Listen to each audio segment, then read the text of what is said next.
Today we're creating some St. Patrick's Day treat holders using Dress It Up button embellishments When Irish Eyes Are Smilin' and Erin Go Braugh, but you could use any of the St. Patrick's Day collection from Dress It Up button embellishments. You're also going to need a 7x7 piece of paper. I'm using a double-sided paper. It has print on both sides. You're going to need any paper punches that you would like to use to embellish your treat holders with. I'm using these little green scalloped edge circles. You're going to need 2 pieces of 4.5-inch 3/8 ribbon, and then some smaller ribbon in 12-inch sections that you can use to create a bow and a hanger for your treat bag if you choose to. Let's get started. For the first step of our project, we want to take our 7x7 piece of paper and turn it sideways so that it is a diamond shape.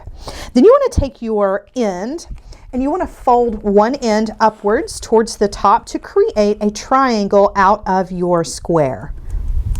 Be sure to press your edges down and make them nice and sharp anywhere you're going to bend or fold your paper.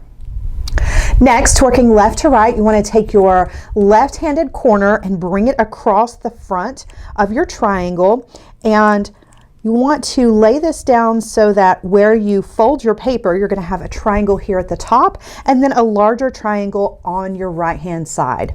Go ahead and press your edges down.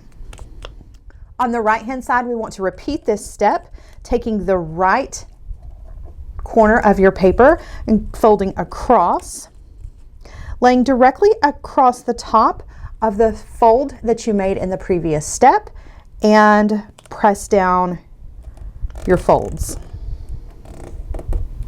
For the last step in the paper folding, you want to take your pieces of paper that were the top of your original triangle and you want to separate those apart and fold the top triangle down across the bottom of your treat holder. Now when you pick up your paper treat holder, you can see you have a nice pocket to fill with your St. Patrick's Day treats. For the next step, we want to take one of our 4.5-inch pieces of ribbon and lay it across the front of our treat holder, going diagonally from one corner to the other corner, and you want to line up the edge of your ribbon with the edge of your paper on the top. Go ahead and use your hot glue to glue this down. Before you glue down your second piece of ribbon going across the top of the first piece, you want to come to where the edges meet and there are some overhangs of your ribbon. You just want to trim those off so that they are flush with your paper. Repeat this step with the second piece of 4.5-inch ribbon, laying it diagonally from corner to corner and crossing over the original piece of ribbon that you glued down. Glue this one down with your hot glue. With your scissors, trim any of the ribbon that is hanging off of the edge.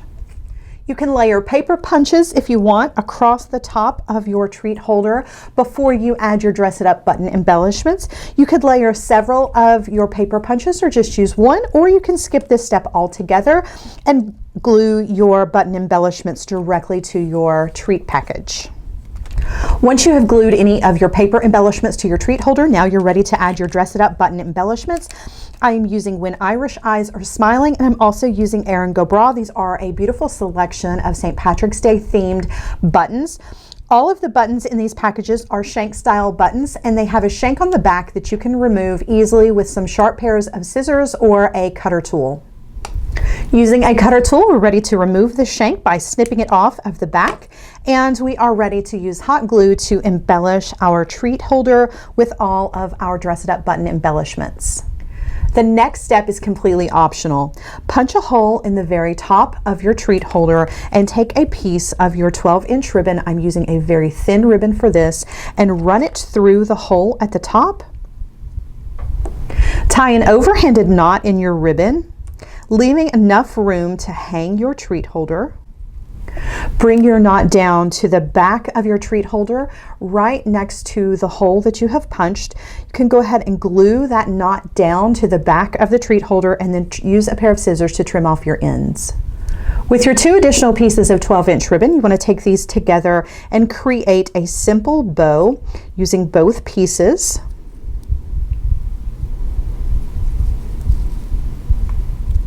Adjust the ribbon so that your bow is the size that you want. Once you have the shape and size of the bow that you want, take your scissors and trim off your ends, leaving at least 2 to 3 inches on both sides. glue your bow directly above the hole that you punched in the front of your treat holder. Once your glue has dried, you're ready to fill your treat holder with all of your favorite St. Patrick's Day treats and give to your loved one.